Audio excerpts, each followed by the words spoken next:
بس رمضان کی سب سے بڑی تیاری کیا ہے کہ اپنے دلوں کو صاف کر لو پہلے سے، کہ جس دل میں نفرت ہو، بغض ہو، کسی کے لیے غصہ ہو، کسی کے لیے کیا کیا جذبے ہوں، دل صاف کرنا۔ ہمارے گھروں میں روزانہ جھاڑو ہوتا ہے، یہاں مدرسے میں روزانہ صفائی ہوتی کہ نہیں ہوتی؟ چونکہ دنیا کی اصل گندگی ہے تو جھاڑو ہاتھ سے نہیں چھوٹ سکتا۔ حرم شریف میں دیکھا کیسے چاروں طرف خدام پھر رہے ہوتے ہیں برش لے کر، تو دل پہ غبار ایسے آتا ہے جیسے صحن میں غبار آتا ہے، دل پہ گندگی ایسے آتی ہے جیسے صحن میں آتی ہے۔ تو ہم نے نظام بنایا ہوا ہے، لوگ وہ کر رہے ہیں، وہ روزانہ جھاڑو دیتے ہیں۔ تمہارا دل ایک آنگن ہے، ایک صحن ہے، اس میں بغض، نفرت، حسد، پتہ نہیں کیا کیا گندگیاں آئیں گی اور آتی رہیں گی۔ بچوں ایک کام کرو، جھاڑو پکڑ لو، صاف کرو۔ یا اللہ معاملہ تجھ سے کرنا ہے، لوگوں سے نہیں۔ کسی نے برا کہا، کسی نے غیبت کی، کسی نے گالی دی، کسی نے دھکا دیا، کسی نے حق مارا، کسی نے کچھ کیا، یا اللہ تیرے سپرد میں نے اپنے دل کو سب سے صاف کیا، میں نے اپنے دل کو سب سے صاف کیا۔ یہ اتنی بڑی عبادت ہے کہ بڑے بڑے نفلوں والے، تہجد والے، حج عمرے روزے والے تمہیں نہیں پکڑ سکیں گے، چونکہ اس کا کرنے والا دنیا میں کوئی نہیں ہے۔ نفل پڑھنے والے تو بے شمار ہیں، عمرے کرنے والے بے شمار ہیں، علماء بے شمار ہیں، حاجی بے شمار ہیں، سخاوت کرنے والے بے شمار ہیں، لیکن اس ٹکڑے کو صاف کرنے والا لاکھوں میں ایک بھی نہیں ہے۔ مشکل کام ہے، آپ یہ سیکھ لیں، صاف کرو، صاف کرو، صاف کرو۔ یہ رمضان کی سب سے بڑی تیاری اور علم کو حاصل کرنے کی سب سے بڑی چابی ہے کہ اپنے دل کو کھلا کر لو۔ کوئی چیز خالی ہوگی تو کچھ آئے گا۔ جس دل میں بغض بھرا ہو، نفرت بھری ہو، حسد بھرا ہو، کینہ بھرا ہو، اس میں خاک آئے گا، اس میں تو علم کی ایک کرن بھی نہیں آئے گی۔ اس زبان سے چاہے جتنے مرضی موتی بکھیرے، دل اس کا اندھا ہوگا۔ لا تعمى الابصار ولكن تعمى القلوب التي في الصدور۔ یہ آنکھوں سے اندھے نہیں، دل سے اندھے ہیں۔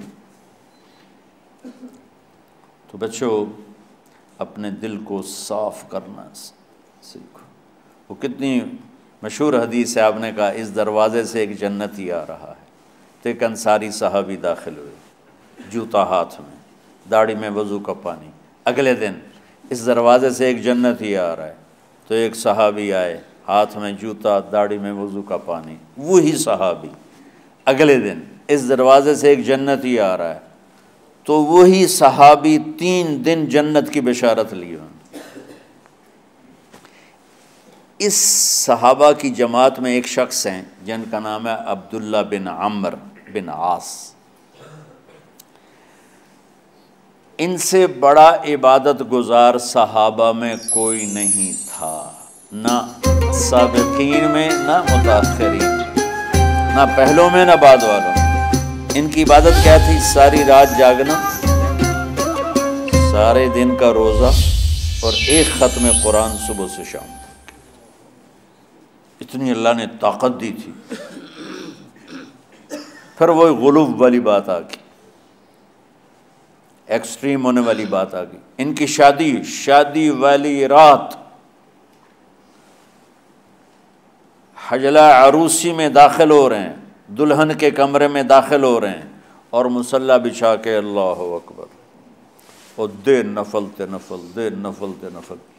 تو ان کی بیگم نے دیکھا تو وہ بھی خیر کا زمانہ تھا، انہوں نے بھی وضو کیا اور پیچھے مصلی بچھا کے وہ بھی فجر تک نفل پڑھتے رہے۔ صبح ہوئی تو حضرت عمر بن عاص رضی اللہ عنہ نے پوچھا، بیٹی رات کیسی گزری؟ کہا جی ماشاءاللہ آپ کے بیٹے تو بڑے عبادت گزار ہیں، ساری رات نفلوں میں ہی گزری۔ تو وہ ان کو شکایت کر دی۔ حضرت عمر بن عاص کو اتنا غصہ چڑھا، بیٹے کو تو کچھ نہیں کہا، کتنی حکمت کی بات ہے، سیدھے گئے اللہ کے نبی کے پاس، یا رسول اللہ یہ عبداللہ دیکھیں کیسا نادان ہے، اس کی شادی کی ساری رات نفل پڑھتا رہا۔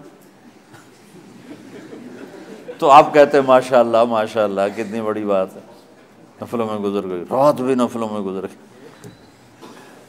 تو آپ نے حضرت عبداللہ بن عمر کو بلا کے ڈانٹا کہ تو نے مہینے میں 3 دن روزے رکھنے ہیں، بس اس سے زیادہ نہیں رکھنے،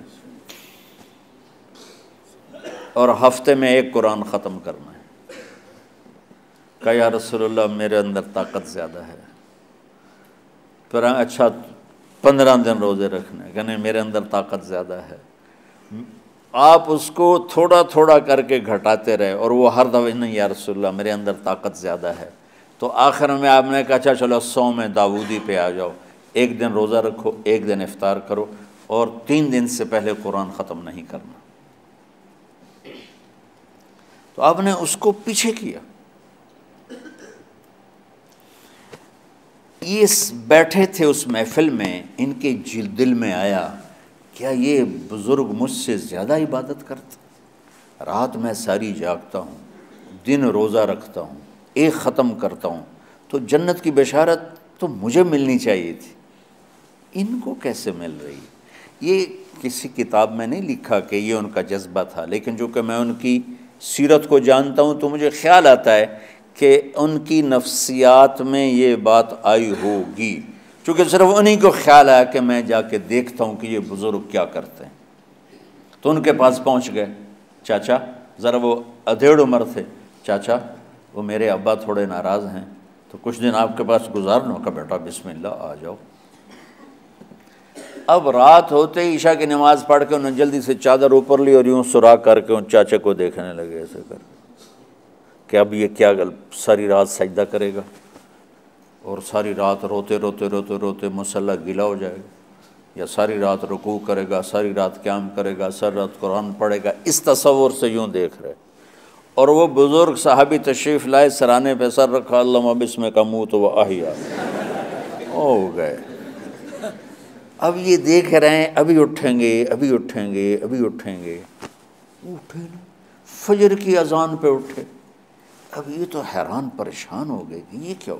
اس زمانے میں تو منافق تہجد نہیں چھوڑتے تھے ڈر کے مارے کہ پتہ نہ چل جائے ہمارے کفر کا، تو یہ چاچا جنت بھی لے گیا تو ستا بھی پیا کہ چلو کل دیکھوں گا۔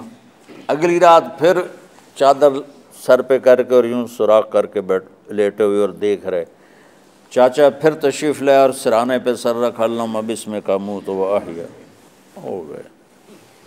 فجر کی اذان پہ اٹھے، یہ اور پریشان ہو گئے کہ میرا نبی کا فرمان تو سچا ہے، اس میں تو شک بھی کفر ہے، لیکن عمل کیا ہے جس پر اس کو جنت کی بشارت ملی؟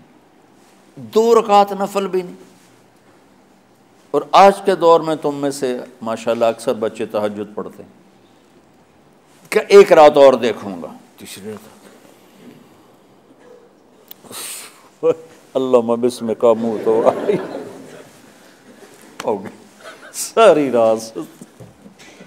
تو تیسری رات پھٹ پڑے عبداللہ بن عمر، کہنے لگے چاچا میری ابا سے کوئی لڑائی نہیں تھی، 3 دن میں تیرے بارے میں سنتا رہا، جنتی جنتی جنتی۔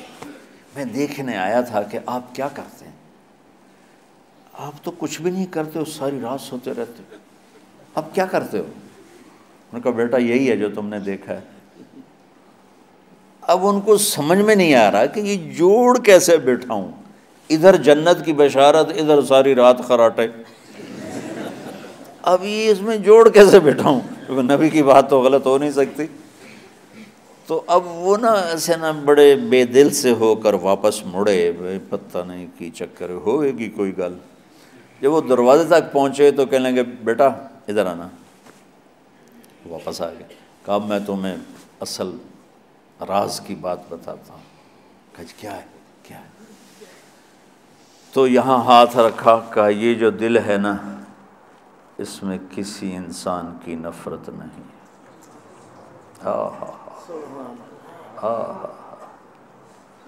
اور جب اللہ کسی کو رزق دیتا ہے، عزت دیتا ہے، مجھے کبھی حسد نہیں ہوا، مجھے خوشی ہوتی۔ تو عبداللہ بن عمر نے کہنا تھا ہاں یہ بات ہے، نہیں، انہوں نے کہا ھذا ہوا، اچھل کے کہنے لگے ہاذا ہوا، ہاں ہاں ہاں ہاں یہی ہے یہی ہے یہی ہے۔ پھر کہنے کہ چاچا پر یہ میرے بس کا نہیں ہے، کون کرے گا یہ؟